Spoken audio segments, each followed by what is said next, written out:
Podcast is a proud member of the Tech Podcast Network. If it's tech, it's here. Listen to other great tech podcasts at www.techpodcasts.com. Yo, you are in the right place at the right time, listening to the right thing. Tech Webcast. Congratulations on choosing such an awesome thing to listen to. You are clearly very smart. You're into tech stuff. You love hearing Brad and Jason and their guests chat, and you're probably really good looking too. Well done. So let's get into it. The weekly tech extravaganza that is Tech Webcast. In 3, 2, 1, let's go!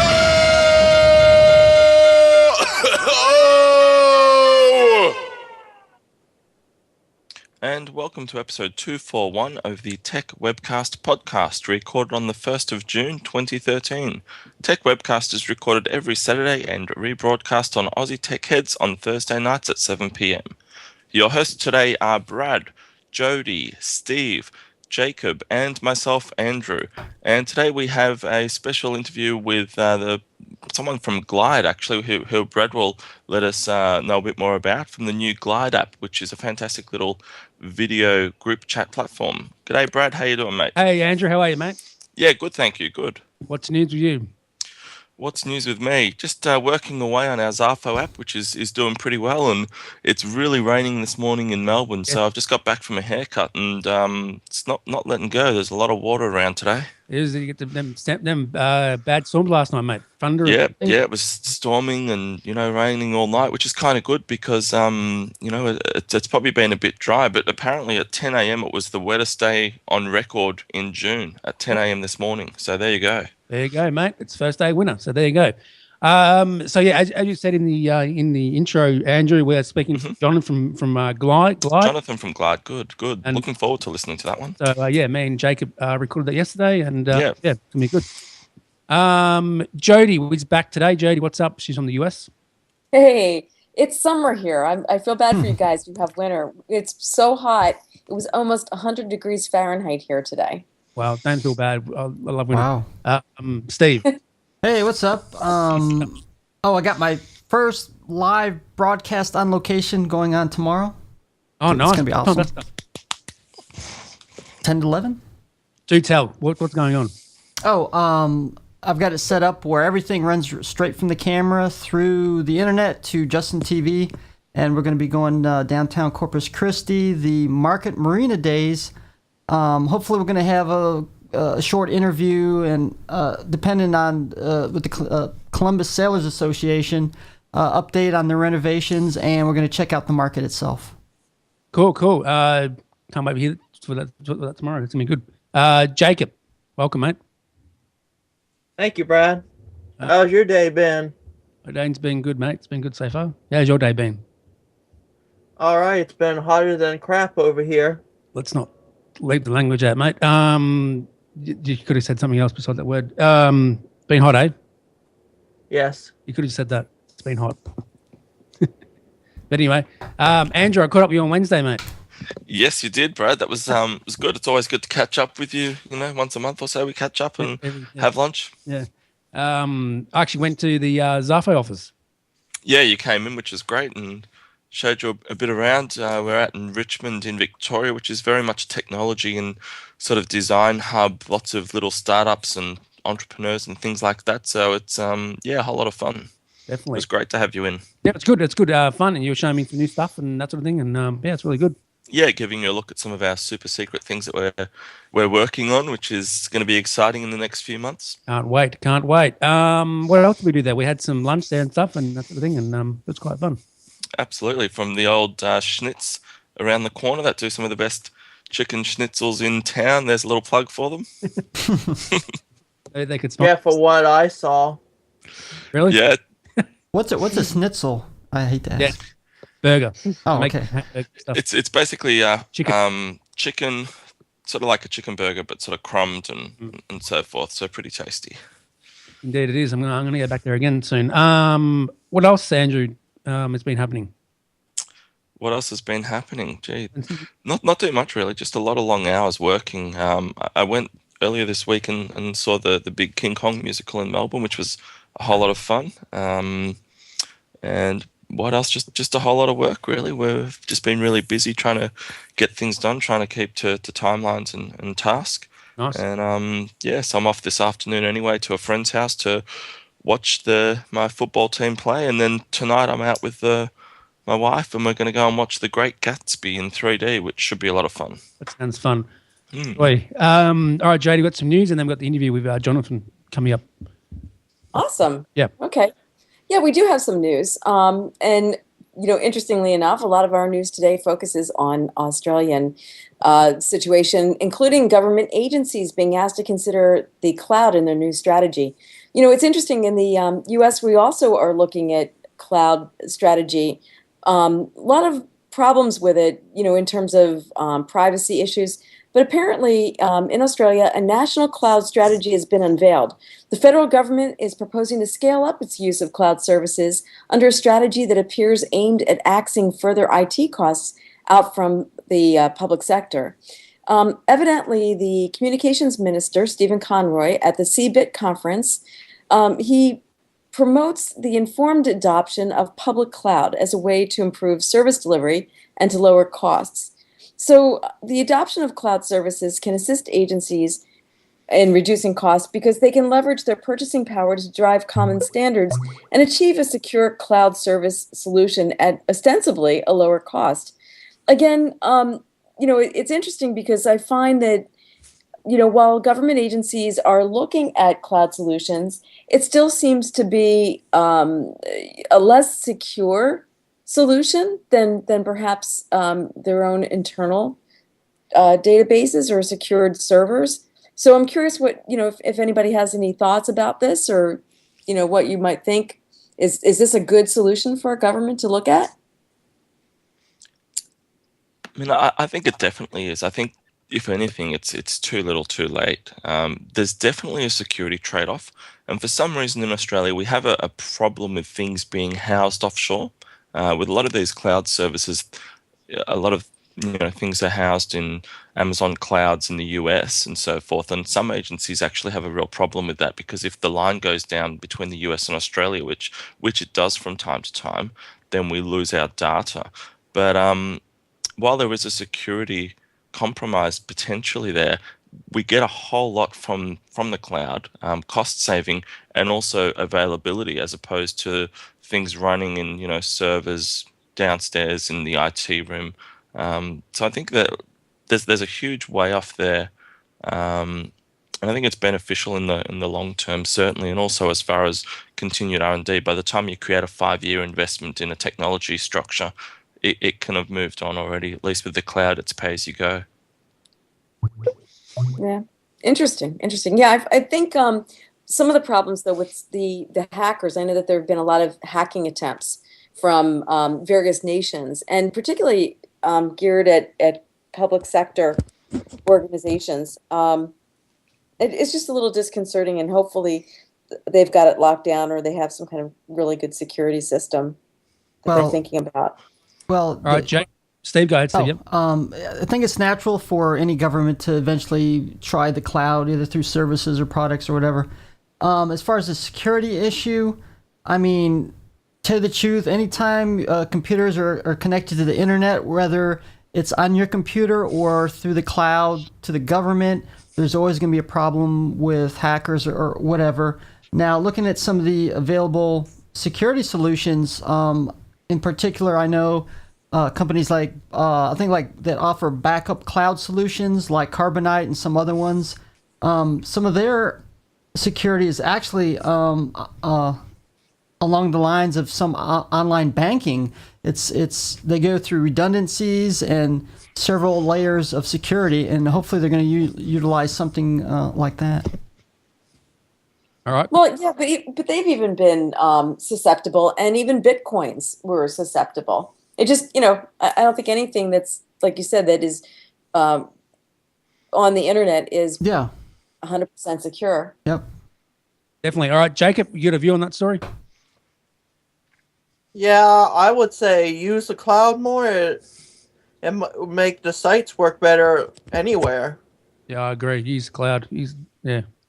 All right. Yeah, All right. I use cloud sometimes. So do I. Okay, Jody, what's the next story? Well, interestingly enough, Tesla is expanding a supercharger network for coast to coast drives. And by the end of this year, owners could drive their Teslas from Los Angeles to New York using the supercharger stations. Remember Elon Musk? Well, evidently he's gotten bored with the internet. And after PayPal, he's said that creating another internet company would have been like falling off a log. So instead, he went for something more risky and ambitious, things like sustainable energy and space exploration. And the Sustainable Energy Project turned into Tesla Motors. That seems to be going well after years of struggles and naysayers. And the stock prices soared after the company had a quarterly profit. Its market cap is more than $10 billion. They also repaid the entire balance of their $465 million loan from the Department of Energies. During this interview that apparently they had with Elon Musk, it comes out that the Tesla supercharger network, which speeds up the battery charging for larger distance travel, is expanding the number of locations. They're saying that there's a third generation car, a $30,000 car, which in 3 to 5 years, it would likely be 20% smaller than the current Model S and a higher scale production than the current $60,000 Model S. So they're going to half the price, and they're going to make a heck of a lot more cars. And they're expecting 25% gross margins. So what they're saying is they're going to start making more money, and they're going to have a car that's going to be a lot better and faster. Anybody have any thoughts about this? I mean, would you be interested in that? I would. I would too. Definitely. Save on time on charging. Like if you're saying, it says here going to New York to LA, it'll take you, instead of like a full 8 hours, probably take you like 5 hours instead. So you won't have to sit around so much. All right, Andrew, your view on that? Just that I think Tesla's a fantastic company, and what Elon Musk is doing is incredible. I mean, you've got people out there who, this guy he's being compared to, Iron Man in the cinemas. He's just the tech playboy entrepreneur, and he's really good at what he does. And the Tesla, I'd love to own one. I'm a big fan of electric cars and trying to make things better, technology using less natural resources, which does concern me a little bit too about electricity. When it's great to have electric cars, but if we're going to burn coal to create electricity, we're really not doing anything different. So that's another topic altogether. But I'm all for Tesla and what they're doing. They're effectively creating an industry by themselves. I have a question for you, Andrew. Do you reckon we'll ever get like the TV show Jetsons? You know what, Brad? If you watch the Jetsons, we're halfway there. Really? I think we're going to get there. Yeah. It's just a matter of time. But it's ridiculous. I read an article during the week that we're still driving cars with 4 rubber wheels like we were, 100 years ago. And car technology is great, but it hasn't made a huge, change. I mean, right now we're in the middle of a big change with Tesla electric cars and, Google self-driving cars and things. But it's, we've got a long way to go. All right, Steve, what's your point? Any views on that story? Yeah, I see hybrids is still. I see hybrids probably, doing more right now. For a totally electric car, it'd be kind of hard because it depends how far away, how many electrical stations you can hook up to, and how far apart they are. Plus, batteries tend to be very expensive to replace, and some of these hybrids, it's about $1,000 just to replace some of these batteries. So it all depends. But I see a future maybe hybrids, and then eventually once the battery technology gets great enough and or support services for the batteries, then maybe. Cool. All right, good answer. Jody? I want a hovercraft. Don't we all? Yeah, one of those really cool like motorcycle things like they had in Star Wars, where they go zipping through the jungle, barely missing trees. I like them. Yep. All right. Now boo. Any more news stories? Yes, in fact, interesting story. Couple things coming out of Facebook today. Facebook pulled some pages depicting violence against women. Apparently, there was an activist campaign and an advertiser boycott. And as a result, the social network deemed any content that glorifies rape or domestic violence as hate speech.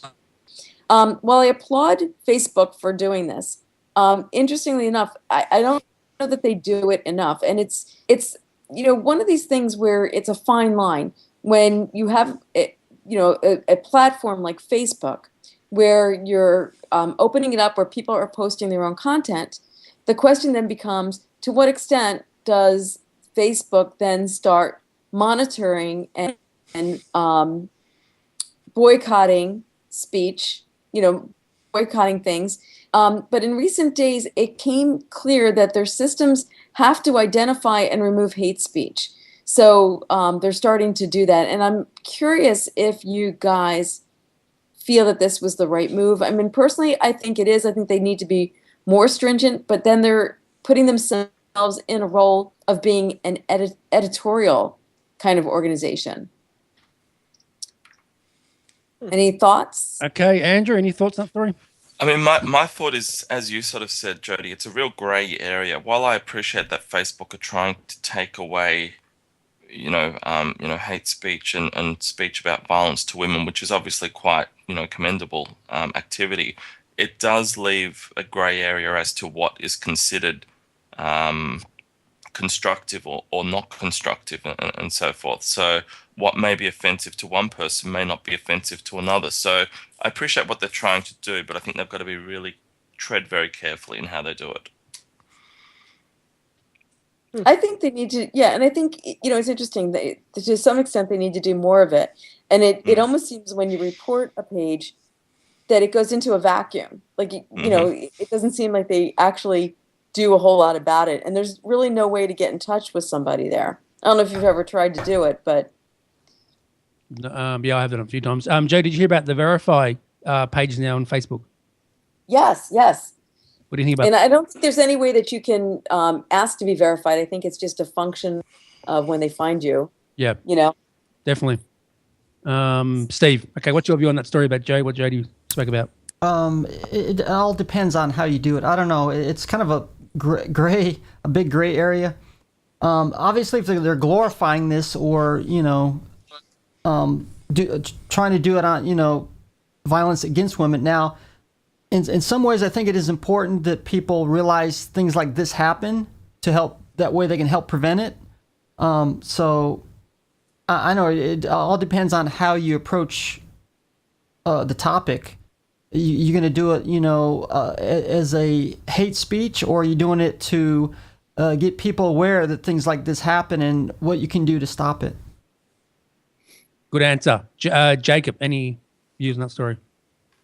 I think they should just stop the any type of violence or anything like that from going up on Facebook. Definitely, I banned all of it. Banned everything to do with violence. It's stupid. All right, Jody, any other news?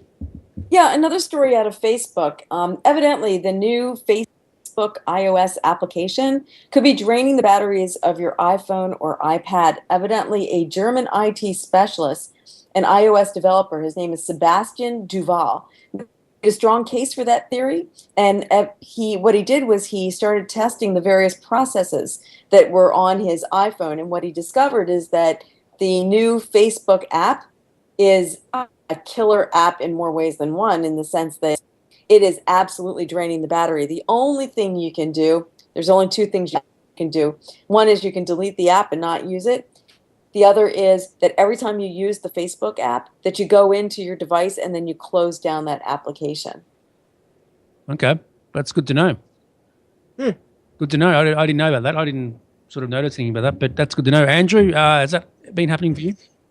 Not that I've noticed. I mean, I tend to get a day out of my phone, and it sort of dies towards the evening. But I think maybe Facebook are just trying to do too much around notifications and having things sort of running in the background, constantly checking server and so forth. But I haven't noticed it myself. But if that is happening, it's not a great solution if you have to close the app every time you go and use it, because that's not going to happen. Yeah, definitely. Steve, what's your view on that? Well, it doesn't really surprise me, and not because it's necessarily Facebook, but any program that constantly accesses, sometimes acquires every 20 seconds or so, and for depending on what the application does, if it's got to check in with a website constantly, it's really no surprise that it would really use a lot of battery life. And then you compound that with multiple apps doing the same thing like this, it's no surprise that the battery life goes downhill pretty quickly. Yep, for sure. All right, Jacob. Yeah, I've had a little bit of an issue with it because I even had just that app running by itself. It sucked my battery down. Mm-hmm. Yeah, it's pretty. Yeah, I had it fully charged through the night and turn on my iPad. It was down to 94. Yeah, I don't really use the Facebook app on my iPad anyway. So, yeah. All right, Jody, any other news stories? We have a wonderful story on Brad's blog by somebody by the name of Andrew Cunningham. And apparently Andrew went to see Kong Lives, and he wrote a wonderful review of King Kong, the musical theater event. So I'm going to defer to Andrew because you were saying, Andrew, that there were a lot of special effects in this, and you felt it was very technologically savvy. Yeah, okay, actually, that's correct. It was, as you said, very technological, savvy sort of show. Apparently they spent 5 years creating this King Kong beast, which weighs 1.1 tons and measures over 6 meters high. And the whole thing runs via strings and so forth on stage. And they have a number of puppeteers that sort of, which in stage show terms is someone dressed in black who sort of stands behind a leg and sort of moves it around. But the whole head and sort of upper chest area of this, I guess, electronic beast is all created and ran via remote control, to the point where Kong actually has a whole heap of different emotions and a different range of emotions that sort of they can manipulate, and they do that to the sound of his sort of, roaring and growling and breathing and all of these sorts of things. So it's quite a technological achievement, which I don't think has been sort of achieved to that level or to that size and extent before on stage. And even when he's sort of moving around, they lift him up out of the stage a number of times. He moves all the way through it. He even actually comes out onto the front of stage and sort of hovers over the top 4 or 5 rows in the audience. And the whole back of the stage is one big film or movie theater screen. So as they're changing sets, that actually interlinks back into what's happening. So it was a really technological achievement and sort of being built in that way. It was actually created in Melbourne, and over a 5-month period it's taken them to set it up, and it's not traveling anywhere else in Australia just because of how technical the whole platform is. And they've already got offers to do West End and Broadway as soon as they finish their Australian sessions. That's so cool, mate. Was it worth the money? I'm sure it was. Yeah, it was. My tickets were pretty good. They were only about $100 each. Christy and I were sort of in the stalls, which is the ground level. And for what it was, $100 a piece, I thought for sure I'm actually going back there. I'll take my father back there when he's coming to Melbourne, and I'll probably end up taking my mum too when she comes down to Melbourne. So I thought it was well worth it. Yeah, definitely. All right, Jacob, what's your view on that? I've been to something that has to do with King Kong. Yeah, I've been on that with the old movie, the old tram ride. Really? Yeah, it actually, you're sitting in a big tram, then all of a sudden you hear this. Okay. Yeah, they hit. Little thing. The robot actually hits the side of the tram. Shit. Makes it. Yeah, it almost scared the crap out of me. You had to change your pants, did you, mate? No, Gotta change your Depends. Then. no. I don't wear Depends. You probably do. Just kidding.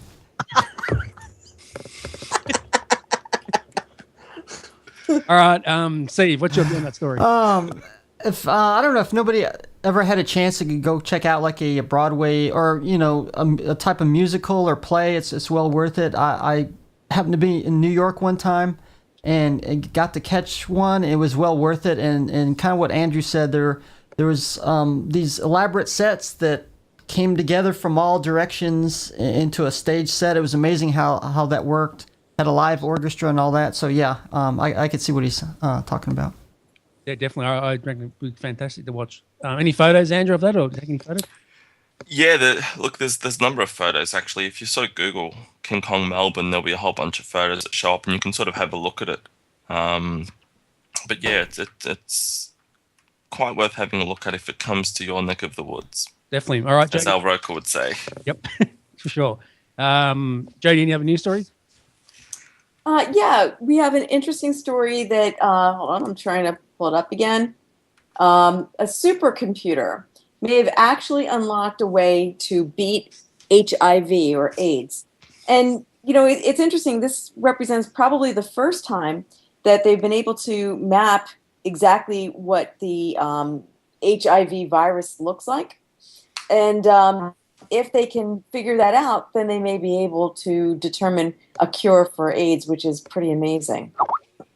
So, supercomputer. Good stuff, Jody. That's an interesting story. Do you have any take on that story, Steve, Andrew, or Jacob, or anyone? I'll take it. Yeah, go ahead. I'll take it right here. Of course, they used supercomputers before, like to decode the human DNA genome. It took them a while, but so yeah, I think that's the first step in actually finding the cure is to break down and find exactly out what HIV and AIDS is. That way, they just another piece of the puzzle to try to help come up with a cure. Definitely great. I guess putting on my devil's advocate's hat here, and I know this isn't going to be what people want to hear, but do they want to come up with a cure? I mean, there's so much money in medications and things like that. My general concept of medical technology is to actually create something that can mask the symptoms for 3 weeks until you have to go back to the drugstore and buy another bottle of it. Oh, you're cynical. Oh, I'm cynical. Oh, you know it, Jody. I mean, look, and if they find a cure, great, we can get rid of it. There'd be a lot of happy people around, but I'm cynical. There you go. There you go. Jacob, what's your view on that story? Well, if they do come around finding something, most people will be happy about it. Oh, yeah, definitely. I agree. There should be a lot of happy people if they find a cure for it. Jody, any other news stories? Or One last story. Evidently, Apple ends their OS X 10.8.4 beta testing, and it suggests that there could be an imminent release of a new operating system. Oh, nice. Update. Yeah. What's the EA on that? When release date of that or? Imminent means pretty soon. So there is no date, but they're just saying pretty quickly. Apparently Appleseed members participated. An email will be sent out when the final version of the software is publicly available. Apple first released the OS X 10.8.4 beta on April 1st and released 8 different builds ending on build 12E55. And throughout the beta, Apple asked users to focus on Wi-Fi, graphics drivers, and Safari. So I don't know if that gives you any insights, but... Oh. Well, is it going to be an incremental upgrade, or is it going to be a major one, like a totally new name, like Tabby Cat or whatever? Or whatever they're going to name it? My impression is it's just an upgrade, not a incremental? Okay. Yeah. So I take it that's going to be free, though, isn't it? Don't know. Let's hope so. I hope so. It's free because I'm new to the Mac and I like free stuff. Jacob, what's your view on that? I have something to add into that because for a while on iOS they had to pay $20 just to get the iOS update. Really? So they might, Brent Waitnight told me about that. Possible it might fall onto the Mac itself. Cool. All right, Andrew, what's your view on that? Just sick of downloading and updating 1 gigabyte iOS versions. That's pretty much my view on that. You need a Mac. Steve, what do you reckon? I think they just I don't think they really charge anymore for iOS. I know they have in the past. If it's just an incremental upgrade, then they're probably not going to charge for it unless it's a major one. And they actually reduced the price. Well, hopefully they're going to continue on. I think it's around $19.95 or something like that. Oh, that's all right. Hope it's good. Hope we have $20. $20. $20. Yep. All right, Jody. Any other news? Is that it? The news? That's it. That's it. Yeah, we have a good interview though, right? We do indeed. Jacob, explain to people who we interviewed yesterday. Go ahead. On you. Oh, we interviewed a guy from Glide, Jason. Jonathan? Yes. You fail, mate, big time. Sorry. Jonathan from Glide, we interviewed him yesterday on Skype, and this is what happened. Enjoy, and if you want to go away for a while, come back and talk about it. So enjoy. Here we go, if it plays. Hi, I'm Jonathan Karras, CTO and co-founder of Glide. Glide is the world's first video walkie-talkie. It's available for free for iOS users and Android users. A video walkie-talkie is an interesting idea. It's kind of like video texting or video SMS as opposed to a video call. The idea is that you can instantly broadcast messages to your friends both when they're online and when they're offline.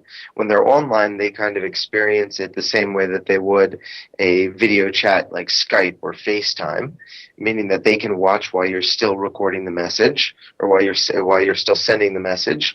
And if they're not available, then the messages are all archived in the cloud so that whenever they do want to watch your messages, they can just watch them from the beginning and it doesn't take up any room on their device.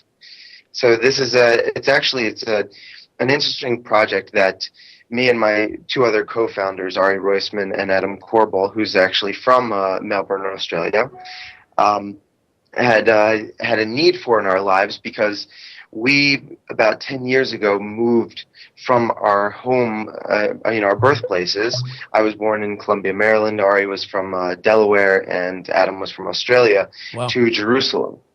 We faced the problem that there was no good way to stay in touch with our family and friends back in our hometowns.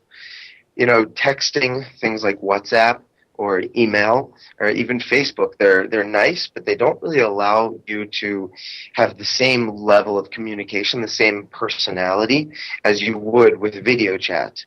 And video chat is great, it's like 80% of being there, but it's very difficult to coordinate your schedule. It always took a few days for us to be able to find a time where my free time or my wife's free time overlapped with my parents. So if we wanted to show off the grandkids, it would be days at a time that we would have to plan this, and there wasn't always an overlap in attention span between myself or my children and my parents. So that creates somewhat of an awkward social etiquette as well. That one person wants to get off the call, one person is slightly distracted, and you really can hurt each other's feelings. Whereas what we wanted was just a one-click solution to be able to share moments and events, and without having to do it through the I record, I crop, I compress and upload and attach to an email or attach to a message. Everything else with video felt either very hard to coordinate or very cumbersome just in the steps that it took. And that's when we invented Glide, which is really, you can think of it also as kind of a push-to-talk video. One click and you're already sending the person the message, another click and you're done. Very cool. So that's the product. Very cool. Very cool. Yeah, both of you got a chance to play with it. We did indeed. We actually used it in when you guys were in beta, which is pretty cool. And Jacob, what's your... Yeah, thanks for being part of the beta program. No problem. Jacob, what's your view on the app so far? You've been using it for a while now. What's your view on it? Pretty good. I've been using it on my iPad. Nice one. Is there an iPad version coming at all, Jonathan? So actually on our roadmap right now, we are working to get the Android out of beta, and simultaneously we're working on building up our own login system based around phone numbers and address book, similar to products like Viber and WhatsApp, if you're familiar with the two of them. So right now we're coming out of beta, and we're a relatively young product. We decided to launch to save ourselves some of the development time of all of the all of the issues related to building your own contact system and security involved therein. So we are leveraging Facebook's Connect feature. So we realized that we've gotten a lot of feedback from our users that say that they want their own way to be able to log in without having to have some kind of pre-existing social network. So we've heard that, and we're working hard to expand to alternative logins. Once we complete that and we come out of beta with Android, we look forward to having a desktop application and then also expanding to tablets, Windows Phone, and BlackBerry. Nice one. Sounds good. Any questions, Jacob? No, but I have like a bug fix that needs to be helped. Go ahead. Well, basically, like if you delete the stuff, it comes right back. If you delete the app or you delete a video? Delete a video or text. It just comes right back. So the best thing to do for that, if you do experience some kind of bugs, I have not experienced the bug that you're talking about specifically about, to delete a video, on iOS, you slide the video up, and then behind it you'll see a delete button. And on Android, you long press on a video and you'll see the options menu come up and you hit delete. If you are having trouble with deleting, best thing to do is on the left side of the application on the main page, you'll see a report a bug feature. Just tap that, give us a short description. It'll send some information about your device, what hardware and software is running on your device. What iOS version or what Android phone, etc. And that will give us some really useful information to be able to squash the bug. Nice one. Good one. What else is coming in the future for the app? So we're a rather small company. Yeah. We're about 18 guys now, and we're all in Jerusalem. So we get to, we like to hear feedback from our users, and that really defines what our roadmap is. We've noticed that some people they love the spontaneity of video, but also along with that comes with the downside that you don't always get to look your best. So one of the features that we're excited to incorporate is a number of filters. You can think Instagram-style filters. Oh, yeah, yep, Sweet. So that even when you want to put your face on camera, everybody looks great in sepia or black and white or 1979 type filter. Yeah.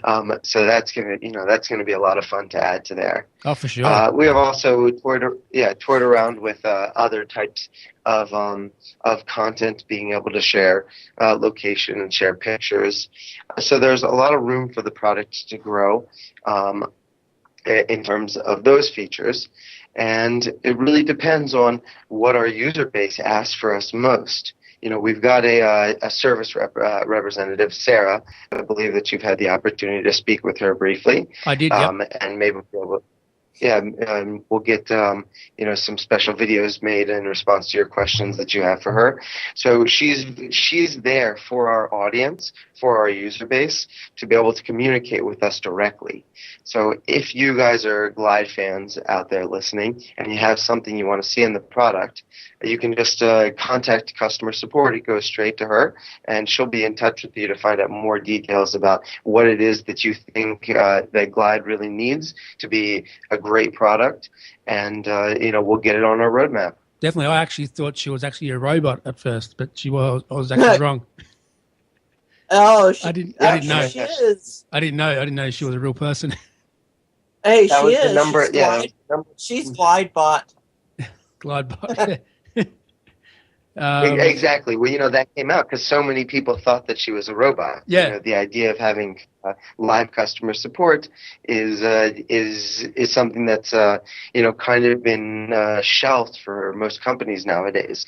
They want to have you just talk to a machine. Yep. So we've played up on that kind of in a tongue-in-cheek manner. Good stuff. Yeah, it's great to have her on there. She's really nice to talk to, and she's very. I've seen the videos she's done, and they're really good. And it's good. So she's been a pleasure to work with. Great, yeah. All right. Well, what else you want to mention before we go? Anything else you want to mention, Jonathan? I just, want to mention that, we see our product as a natural evolution of communication. That for so many years, we were technically limited on a practical level to communicate with each other through typing. Texting is nowadays, whether it's an SMS or in texting apps, has become a ubiquitous means of communication. We really, I don't know how it is in Australia, but especially in America, the younger demographic is texting thousands and thousands of times, 3,000 to 5,000 texts sent per month, per individual.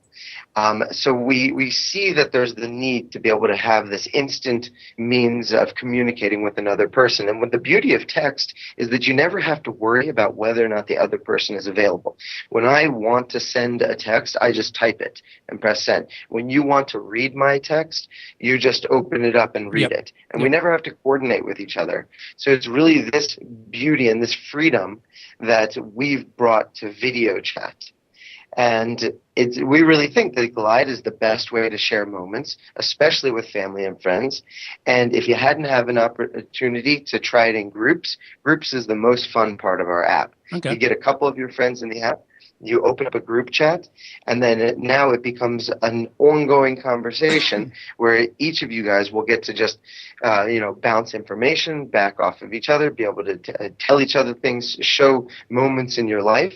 And we've got an especially great feature, which is called the Play All, which is currently only available for iOS, where when you hop into a conversation, let's say a group conversation where there's a number of messages that you missed, the app will play as a movie all of the messages, all of the videos that you weren't there for, one after the other, and it catches you right up to the present, and then pops you right into the viewfinder of the camera, so that you can then just in one click send back a message to the rest of your group. So it's a lot of fun. We really love it in the office, and I actually have a particularly powerful anecdote which happened with my family. I have my mother in Florida, and my sister in St. Louis, and my brother in Albany, New York, my grandmother in Maryland, and me and my wife in Jerusalem. We all have a group chat. My wife was, my sister was 39 weeks pregnant. And one morning I woke up and I saw that I had about 20 missed messages on Glide. So I opened the app up and I just pressed play, and this movie started playing. Wow. And the movie started with my mother, in a complete background. It must have been 4 a.m. for her. And she goes, "Rachel," that's my sister's name. "Rachel, I had a dream that I went into labor, and I just wanted to know if you were okay." She couldn't have called my sister at this time because it was 4 a.m. Mm-hmm. Then I see about 3 hours later, just in the movie it's playing. So then it's 3 hours later, and it's my sister responding, and she's like, "Mom, whatever. I'm a week early. I'm going to yoga. I'm not having a baby." And then it's 45 minutes later, and it's my sister saying, "Oh my gosh, I think I might be going into labor." And then it's 20 minutes later, and it's my brother-in-law saying, "Okay, yeah, this is definitely it. We're going to the hospital." And then it was my mother saying, "Oh my gosh, we're going to hop onto an airplane and we're going to fly over there. We want to be there for the birth." And then it's, my brother and his wife commenting on it, my grandmother commenting on it. And then we got to, and then we see my brother-in-law in all the scrubs and wheeling my sister, into the emergency room. And then, that last video is my sister holding this little baby that must have been 5 minutes old, and showing it to us. And this was the movie that I was watching as I was drinking my coffee in the morning. And there's no other product on the market that could have offered some kind of communication like that. Skype could not have done this. WhatsApp could not have done this. Mm-hmm. Exactly. Yeah, we really made frictionless video chat, for real people with real communication needs. And I just hope that other people get to have as much fun with the product as I've been having with the product. Don't worry, I'll be telling people to get on the app. I've got a few people that may want to be interested in getting it. Have you got much competition out there at the moment, Jonathan, with these sort of apps at all? There's nobody else on that actually has the same product that we have. It's this video walkie-talkie. From a technical perspective, it's called the asynchronous half duplex archivable streaming message, which is a mouthful. So nobody's doing that exactly, but there's plenty of ways to stay in touch. So if you consider all of that, what we're competing with, we're offering a unique and fresh product in a rather busy market of the communication space. All right, Jonathan, thanks so much for being on. Where can they get you on Twitter and that sort of stuff? And the App Store, it's free on the App Store? Yep. So we're free on the App Store. I believe our Twitter handle is Glide App. Yep, Glide App. Yep. And our website is www.glide.me. That's glide.me. So you can find us all there. You can also find us on Facebook. Just search for Glide. And as I said before, you can look for us on the iTunes App Store and the Google Play Store. Thank you so much for being on. Jacob, thanks for your time, mate. Appreciate it. And where can I get you on Twitter, Jacob? Jazzbot32669 1Z. All right. Enjoy Glide. Thanks for being on, Jonathan. Appreciate it. Yep. All right. Have a great day. Thanks, mate. Great weekend. Thank you. And there you go, guys. That is the interview with Glide. Andrew? Fantastic. Really enjoyed that, actually. I think he's got a really good grasp on who the customer is and what's needed at the moment. I think video chat has had a hard time probably accepting Skype, except for Skype, that is, really hitting the market in a social level for the reasons that he actually said. It's socially inappropriate to try and video chat someone. You take their attention away. Yep. If you can sort of do these quick little snippets of video, which is very much what Vine, a similar sort of mechanism to Vine, then you're almost replicating that short messaging function with video, and the short messaging has been successful all the way from AOL Messenger up to ICQ and where we are today. So I think they're on a really good platform. It's very, very cool what they're up to. Yep, I agree. Jody, what's your view on that? All that? I think Glide is interesting, and I think Andrew really hit the nail on the head. There's more and more applications that are performing a similar service. I think there's going to be a need to differentiate and prove why one platform may work for somebody more than another. Mm-hmm. It's interesting, and I have Glide. I've tried it, and I have Vine, and I tried it. It's funny. I guess from a video standpoint, I keep coming back to Hangouts as being probably one of my favorites, but maybe it's just the way I use it. I don't know. Jody, there is another app coming out in a few months. You may want to use that as well. That is called Zarfo. Zarfo, yes, that's going to be my new favorite. I mean, I'm on Zarfo now. Yeah, absolutely. And that's a few months in, but that's going to be a lot more around broadcasting as well. So we're hoping we can sort of get a few people involved. I think to date some of our experience hasn't been as good as it needs to be, but it takes a long time to sort of build something that sticks, and that's what we're up to. Definitely. And is there much difference between Glide and your app, Andrew? Is there at all? Yeah, there is. I think Glide are doing some things really well. Our app is more around just straight video chat, group video chat, but also around broadcasting, where you can sort of start a broadcast from anywhere you are, and that will pump onto your Facebook page, pump onto your Twitter page.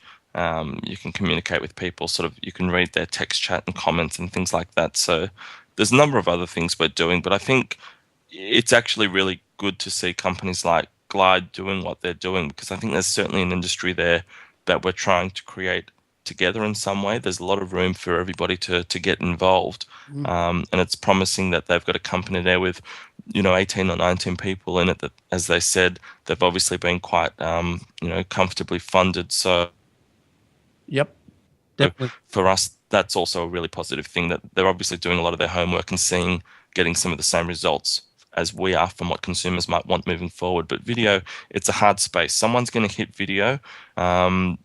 As Jody said, I think Google Plus are doing a great job with their Hangouts. Someone's going to hit video in social, and it's going to go really well. But I think airtime has taught us that just throwing money at it is not going to actually be the trick. It's going to be all around user experience and actually trying to find a product that has a really positive social coefficient, which is how it's handed on from one person to another. Good answer, Andrew. Steve, what's your view on Xarpho and Glide and stuff? That sort of good information and the that sort of stuff. And Steve? Actually, kind of what Jody said a little bit, because I know I was listening to the pre-recorded audio, and I was actually thinking of another program, which I admit I can't remember what it is, but I know it kind of did something similar, but it did it differently. I think you could leave, I think, audio messages. I said not chat roulette. No, that's going way too far. No, but you can actually have little pre-recorded audio messages. Well, it's still something a little different, but Voxer. It wasn't color. Was it color? Color was actually a good app. Yeah, color was good. I liked color a lot. Same. I agree. Color was good until it went broke or whatever. I don't know. What actually went wrong? I know it's probably off topic, but what actually went wrong with color? Why didn't that work? I think it was money. Problem, I think it was. But they had all the money in the world. It can't have been money. I don't know what happened, mate, but we can't. Yeah. Yeah. Jacob, what's your view on that app and stuff? Yeah, I like to use Glide on my iPad and color. Yeah. I was sorry to see that go, because that was going to be a big hit. I agree. It was a big hit. Everyone's using it, and it's really good. Pushed, yeah. I think Xarpho is going to be the next color. I reckon. I agree. I wonder if it was. Yeah. I wonder if color was bought. I hope Xarpho is better than color, because color isn't here anymore. Exactly. That's what I was thinking. Thanks, Jake. Oh my gosh. Hey, I got a kind of theory on that. I think maybe it was bought out by somebody, and because it did a similar function, and it they kind of let it die. But it's just me. I'm not sure. All right, let's wrap the podcast up. It's 1:00. Final thoughts, Steve? No. See you guys later. Oh, you want my Twitter and all that? Yeah, you can get me on Twitter at chatterbox_live. All right. Jody? Find me on Twitter as Sunswept. You can find me at my website, webmarcom.net, or all the usual places as Jody Rains. Do you have any final things you want to say before you go? You want to mention anything? Great show. I'm interested to see how Glide takes off. And of course, definitely everybody check out Xarpho. Yeah, I agree. Me, on Twitter, Brad, I was on Tech Webcast. Jacob, any last things? No, but I would like to give a shout out to Jeff Ruggiera's new show, Get Geeky With It. You just said it wrong, mate. You failed. Well, you said supposed to say get nerdy with it. You said it wrong. Well, it meant the same thing. No, that's a different name. Get nerdy. Get nerdy. Sorry about that, Jennifer. Come on, get with it, will you? Andrew, final thought. Great news today, Jody. It was fantastic. Thanks a lot. And be sure to check out Glide. It looks like a really good app. I'm really rooting for these guys. I think they're doing something really cool, taking a few risks. So even if you don't, just give it a shot, download it and see what you think and go through from there. If you want to find me, you can grab me on Facebook or Twitter, Ari from Oz, or Andrew, or Xarpho.com/@Andrew. Wicked. And also Google for dogs. That's all I want to say. Glass for dogs. It's pretty cool. Cool photo, by the way. That's funny. Good photo. Yeah, great. Okay, thanks. Great show. Hi, Glenn from Aussie Tech Heads. Join Will, Eric and myself as we bring you the latest, most up-to-date important tech news that affects you from Australia and the world. A weekly podcast available each Friday through iTunes. Watch the live stream recording of the show at live.thesecrethub.com each Thursday night, 7:30pm or GMT +10. Call in live via Skype or chat in our lounge. However you get us, just make sure you do. Listen or visit our website for more information, www.aussietechhead.com.au. Aussie Tech Heads, Australia's longest running tech news podcast. Well, that's it for Tech Webcast this week. thank you for tuning in. We hope you enjoyed having your mind expanded. Tune in next week for more tech talk with Brad, Jason, and whatever crazy guest they've managed to rope in. Don't forget to get the Tech Webcast app from iTunes. Follow us on Twitter at Tech Webcast, and of course check us out on Facebook too. Until next time, may the tech be with you. Peace.